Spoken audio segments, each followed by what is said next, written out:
Juventude, religião e ética sexual. A juventude brasileira vem lutando de forma organizada para garantir seus direitos. Mas em relação ao exercício livre e responsável da sexualidade, jovens enfrentam dificuldades específicas. Pouca ou nenhuma educação sexual, pouco acesso a métodos confiáveis de contracepção, como pílula anticoncepcional e camisinha, discurso conservador baseado em ideias religiosas que coloca o sexo como um mal a ser evitado. Por outro lado, a mídia supervaloriza o sexo, mas sem muita atenção à prevenção de doenças sexualmente transmissíveis ou à gravidez indesejada, e reforça padrões culturais que colocam a mulher como objeto de prazer. Como tomar a decisão certa? Como expressar a sua sexualidade sem sofrer com condenação ou culpa e sem deixar de viver sua religião? A hierarquia da Igreja Católica determina para seus fiéis que o sexo só pode ser praticado dentro do casamento, com finalidade de reprodução e sem o uso de preservativos.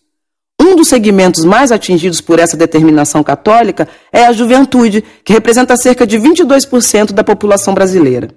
Eu, na minha forma, tenho que usar camisinha, porque eu sempre digo, né? Se eu engravidar, a igreja não vai criar. Num país machista como o Brasil, a sexualidade dos jovens ainda está cheia de tabus, que dificultam que ela se dê de forma prazerosa, responsável e sem culpa.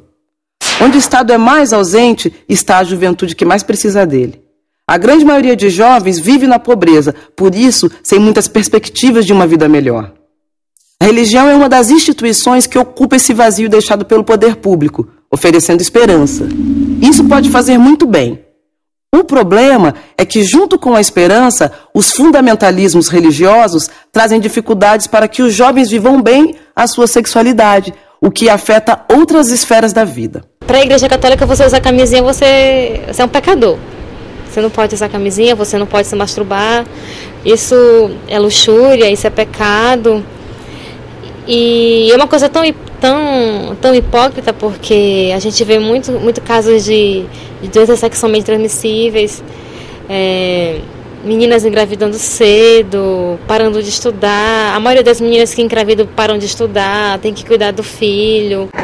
Devemos unir pessoas para sonharmos juntos, para nossos sonhos se tornar uma realidade. Os filhos, minha história, eu defendo meu direito, defendo meus amigos nos dias. Sobre o direito de decidir. Podemos ser bons católicos e discordar de certas posições da igreja. Com medo de não ir para o inferno, porque é isso que tu ouve na igreja. Quando uma católica ou um católico se vê em um dilema, pode recorrer à sua própria consciência para tomar uma decisão, que será legítima, mesmo que seja contrária a certos ensinamentos da Igreja Católica. Decidiram por mim. E valorizar o direito de decidir. Sim, a igreja precisa deixar de achar que ela é a única voz de Deus. As pessoas têm o direito de decidir, o direito de ser quem elas são. Muito mais fácil conduzir um povo que pensa igual. Se você se afastar da realidade, você vai deixando uma brecha para aquelas pessoas serem alienadas. Sexualidade como direito. A sexualidade é mundialmente considerada um direito desde a segunda metade do século XX. Sexualidade não é sinônimo de ato sexual e não se limita à presença ou não do orgasmo. A sexualidade influencia pensamentos, sentimentos e ações, e, portanto, a saúde física e mental. Se a saúde é um direito humano fundamental, a saúde sexual também deve ser considerada como um direito humano básico. Os direitos reprodutivos são um direito básico de cada pessoa e de todo casal de decidir livremente sobre quando e quantos filhos ter e de ter acesso à informação correta sobre o tema. Tu viver a tua sexualidade de forma plena, ter tua religião sem que isso interferisse. A igreja precisa ouvir mais.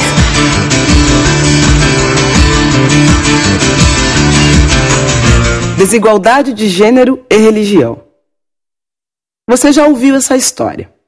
Deus, depois de criar a terra, ordenou a Adão e Eva que não comessem um certo fruto. Eva desobedeceu à ordem dada por Deus e ainda fez Adão pecar com ela. Por isso, Deus lançou maldições para toda a humanidade. A mulher pariria com dor e seria dominada pelo homem, que, por sua vez, teria de trabalhar duro para obter alimento que o sustentaria. Essa não é a única leitura possível para o mito da criação, mas é a mais difundida. Essa interpretação define que a submissão da mulher se deu por culpa dela e, portanto, seria merecida. Mais ainda, coloca as mulheres como responsáveis por todos os males do mundo. Mas será que Deus não teve um lado feminino? A hierarquia da Igreja Católica mantém viva a ideia de desigualdade entre mulheres e homens, porque no catolicismo as mulheres não podem ser ordenadas, não podem celebrar a Eucaristia e nem participar das instâncias de poder e decisão. Pensando nisso, fica fácil entender como a desigualdade de gênero em nossa sociedade ainda é legitimada pela Igreja Católica. Pessoas acham que gênero é homem ou mulher, mas gênero é homem e mulher. Porque lavar prato é coisa feminina. Por que o homem não pode lavar uma louça? Nós, mulheres, como ainda somos submetidas a toda uma relação de poder, a toda uma relação de patriarcado, a toda uma relação que não garante a vida. Tanto a mulher na comunidade e um homem somente dando as regras, era estranho para mim isso. Então eu acho que todos nós somos iguais, temos o direito de fazer a mesma coisa. Sexualidade e religião. Na Idade Média, foram escritos guias para orientar os padres nas confissões, relacionando cada pecado com uma punição. Os pecados sexuais possuíam punições muito severas. Nessa lista havia sexo fora do casamento, adultério, masturbação, prostituição, coito interrompido, homossexualidade, sexo com mulher grávida e sexo com mulher que já não pode engravidar. Todos eram pecado porque não tem finalidade de procriar. Mas nunca no meu grupo de jovens de base a gente nunca discutiu sobre sexualidade. Porque dentro da igreja você tem uma coordenação, a maioria das vezes se composta por homens, que você não pode debater certos temas. Então, dentro do meu grupo, quando eu tinha acho que até os meus 17 anos, que eu era líder do meu grupo, a gente não falava de sexualidade. E aquilo começou um pouco a me incomodar. Você ser homossexual tá fora dos padrões, das regras, da ética moral, vamos dizer assim. Então, muitas vezes você é visto como uma pessoa normal. Deus não é egoísta, Deus não vai desculpando, perdão da palavra,